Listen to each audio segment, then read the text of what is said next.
Buenas tardes. Yo voy a hablar sobre la experiencia. Good afternoon. I'm going to talk about the experiences of a certain kind of crop, the works I'm going to present were done in the AGR group on the sustainability of systems in the University of Almería and members of IZAPA. I wanted to talk before about sustainable development because it needs the needs to ensure the needs of the present without compromising the future. I like this image a lot because it talks about economic, social, and ecological development, where ecologic and social development would be the livable development. So where the three of them are together, that would be sustainable. And if we have social, economic, and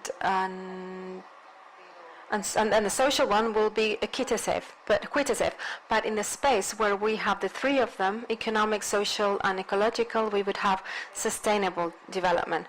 And this is the framework in which all works of research should be based. So in this topic of waterfall crops, I would talk about the problems in the area. I think they have already been mentioned already, like the scarcity of water due to the lack of enough rain. We have bad quality waters. We have waters with conductivity of more than 1.5. We also have a problem sometimes with the overexploitation of hydric resources, with these overexploitation indexes of 1.74. Throughout the day, we talked also about the pollution of our aquifers with areas that have been declared vulnerable to nitrates, and a problem in an imbalance in the recharge of aquifers. Some interesting data. Throughout the morning, we gave a lot of data. I proposed some of them. For example, water consumption of some of our products. For example, in substrate crops, it's something like 60,000 cubic meters by hectare. And in the application of fertilizers in total, some data we have, they are 1,000, 2,000 and 3,400 kilograms per hectare. We talk about greenhouses being very much concentrated in the production area with 30,000 hectares. And if we sum up all of these figures, it seems that every year on a polluted area, we re-pollute, or we apply 60,000 more tons of fertilizers. And it's true that part of those fertilizers are absorbed by the plant, and there is another part which is captured by the soil. And some of them are discharged. Similar values were given this morning. 20 to 50% of fertilizers that we apply are polluting, are leachable. Some of the data, precise data we have for leaching would be these square meters, 129 and 600, that related to a greenhouse tomato crop with a cycle of this amount of days, and another some data taken from ROF would be 129 liters square meter, 600 milligrams square liter of nitrates in a crop. 34% and 39% of nitrates applied would be leached in a crop, in a soilless crop of watermelon. These are data from a commercial crop, and these percentages, 28% and 17%, are data of soil crop of melon, but which is more controlled. And having seen this situation, we are trying to include this system also of cascade or waterfall crops. What we do in fertigation is to apply a nutritive solution to a crop which would be quite sensitive.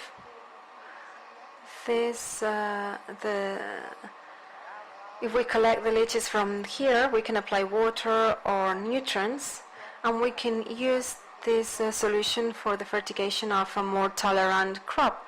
From there, we can collect the leaches to use it for another crop. That's why we call it cascade or waterfall.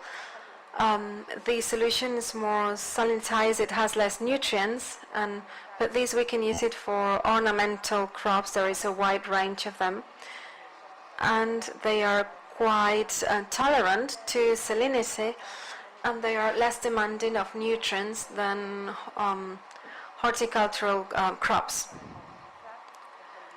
And finally, we can use these leachates for a final crop, which is leachate zero.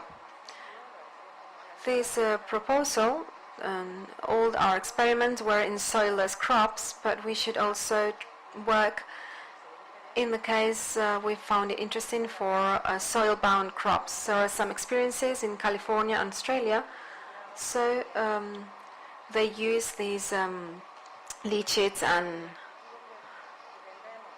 they reuse it through drains, horizontal drains. We have carried out some experiences with leachates and with the traditional fertigation system, an open one, with the and in this waterfall or cascade crop under greenhouse conditions. We had a melon crop, a soilless crop, and open soil crops, but we took these leachates and this we used for other plants, and from there we used for another kind of plant, and they had zero leachates. Another one was the one used with autochthonous plants from Cabo de Gata, here in Almería. And they're interested in gardening, they're interested for gardening and medicinal plants. So we use these species here for Mydinus senegalensis and Mydinus. We use these leachates to the fertigation of Junjus acutus. Materials and method. In the facilities of the University of Almería, we did it in monotunnel greenhouses with melon crop, and on these tables we have developed the other crops. The measures taken were the capturing of leachates, also the measuring of volumes, pH and conductivity. We collected the samples and they were analyzed with HPLC, and finally this data was processed.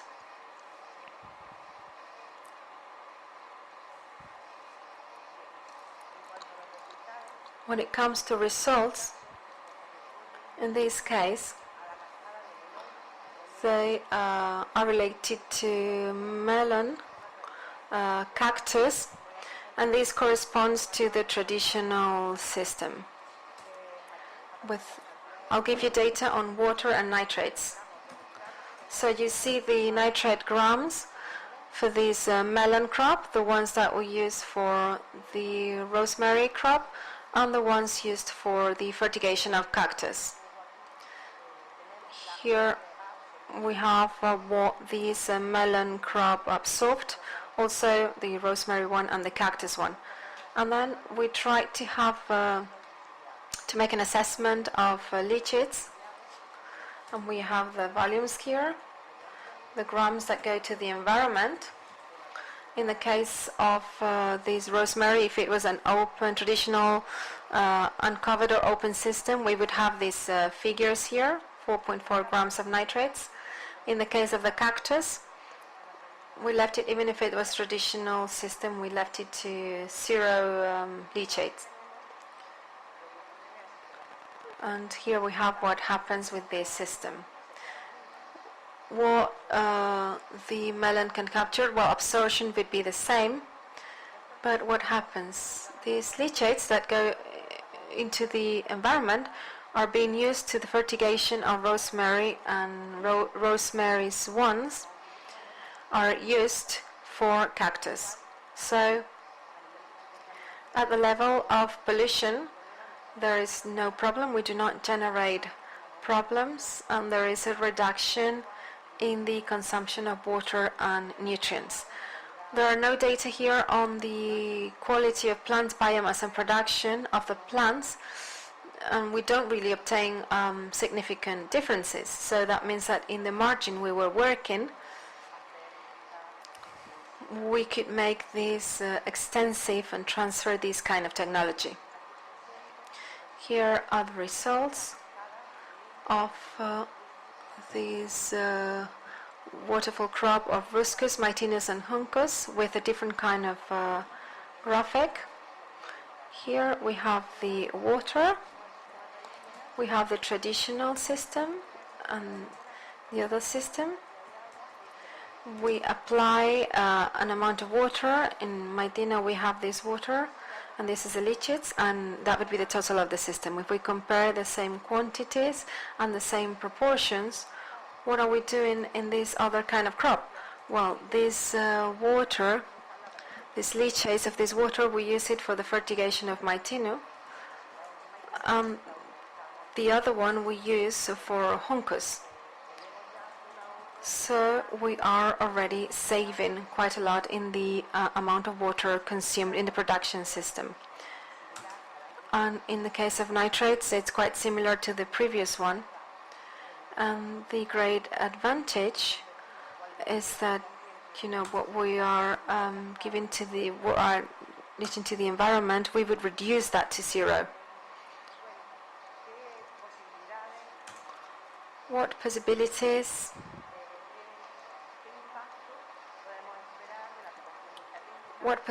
do we have with the application of this technique? Well, being more efficient in the use of water and nutrients, to reduce the leaches to the environment, to diminish the water consumption, have a complementary ornamental production, improve the image of Almeria's production system, and also to improve the quality of life of people from Almeria. And with this, I will finish. I'm just going to show some work carried out and that we have studied, and there you can find many more data related to our experience. Thank you very much.